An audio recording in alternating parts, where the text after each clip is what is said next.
dir al món que Europa no és el que era, la Xina ens supera de bon tros, però tens la solució, m'han dit que hi ha uns acords coneguts com EPA.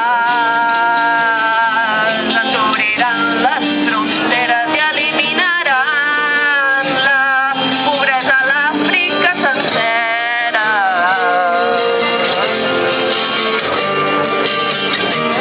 Potser dit, tu ets ingènua de collons,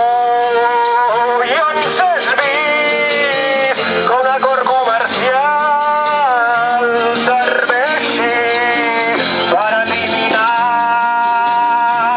la pobresa dels pobres. La pobresa dels rics s'elimina. La pobresa dels rics s'elimina.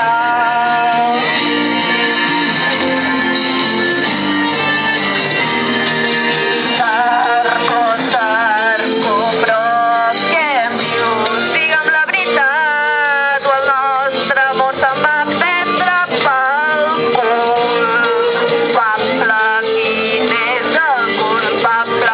Que ho ets tu, amor? Què són aquests EPAs que busques?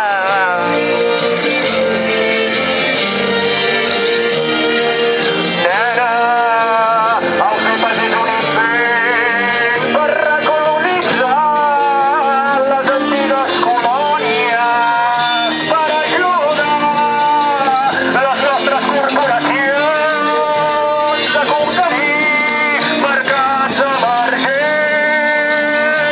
i protegir la nostra economia, i protegir la nostra economia, i protegir la nostra economia, i protegir la nostra economia.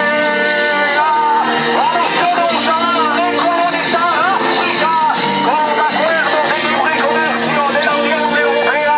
¡Vive los EPAs! Los acuerdos de libre comercio para volver a expoliar a África. Gracias a todos por seguir, gracias por esta colaboración. ¡Cantemos todos!